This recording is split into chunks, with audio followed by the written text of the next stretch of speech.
Margaret Corbin was a woman who fought in the American Revolutionary War. On November 16, 1776, she and her husband, John Corbin, both from Philadelphia, along with some 600 American soldiers, were defending Fort Washington in northern Manhattan from 4,000 attacking Hessian troops under British command. John and Margaret crewed one of two cannons the defenders possessed. When her husband fell, Margaret took his place at his cannon and continued firing until she, herself, was seriously wounded. She later became the first woman in U.S. history to receive a pension from Congress for military service. Early life. Margaret Cochran was born in West Pennsylvania on November 12, 1751 in what is now Franklin County. Her parents were Robert Cochran, a Scots-Irish immigrant, and his wife, Sarah. In 1756, when Margaret was 5 years old, her parents were attacked by Native Americans. Her father was killed, and her mother was kidnapped, never to be seen again. Margaret and her brother, John, escaped the raid because they were not at home. Margaret lived with her uncle for the rest of her childhood. In 1772, at the age of 21, Margaret married a Virginia farmer named John Corbin. American Revolutionary War. When the war began, John enlisted in the 1st Company of Pennsylvania Artillery as a matros, someone who worked with loading and firing the cannons. As was common at the time for wives of soldiers, Margaret became a camp follower, accompanying John during his enlistment. She joined many other women in cooking, washing, and caring for the wounded soldiers. She acquired the nickname, Molly Pitcher, by bringing water to cool the overheated cannons during battle. On November 16, 1776, Fort Washington, where John's company was part of the garrison left behind when General George Washington retreated with the Continental Army to White Plains,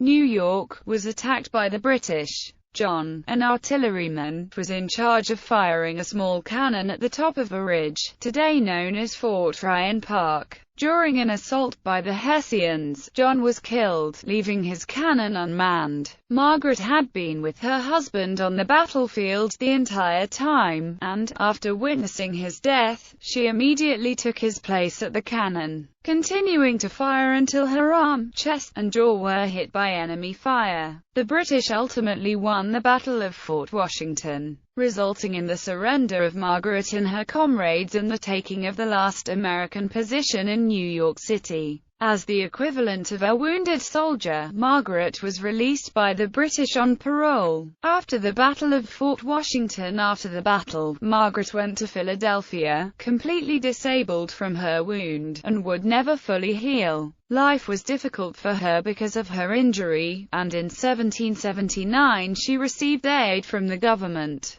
On June 29, the Executive Council of Pennsylvania granted her $30 to cover her present needs, and passed her case on to Congress's Board of War. On July 6, 1779, the board, sympathetic to Margaret's injuries and impressed with her service and bravery, granted her half the monthly pay of a soldier in the Continental Army and a new set of clothes or its equivalent in cash. With this act, Congress made Margaret the first woman in the United States to receive a military pension from Congress. After Congress's decision, Margaret was included on military rolls until the end of the war. She was enrolled in the Corps of Invalids, created by Congress for wounded soldiers. In 1781, the Corps of Invalids became part of the garrison at West Point, New York. She was discharged from the Continental Army in 1783. Later years.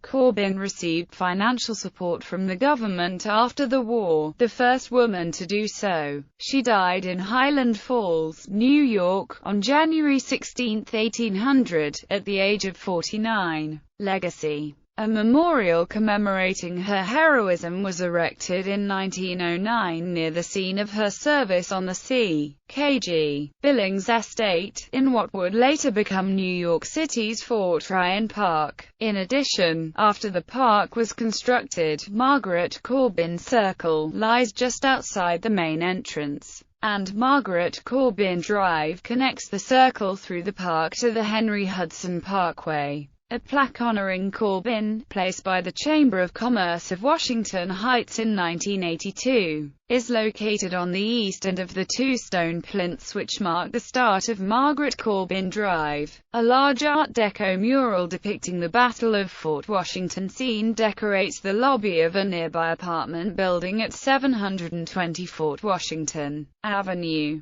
In 1926, the New York State chapter of the Daughters of the American Revolution verified Margaret's records and recognized her heroism and service to the United States through the papers of General Henry Knox. Margaret's overgrown grave was located, and her body was exhumed. A West Point surgeon confirmed the skeleton was that of Margaret Corbin by comparison with a post-mortem which showed the left side of the face, chest and upper arm and left shoulder were badly damaged. On April 14, 1926, her remains were reinterred with full military honors at the Cemetery of the United States Military Academy at West Point behind the old Cadet Chapel in the West Point Cemetery, making her one of only 2 Revolutionary War soldiers to be buried there. The Margaret Corbin Monument was erected by the DA at the gravesite.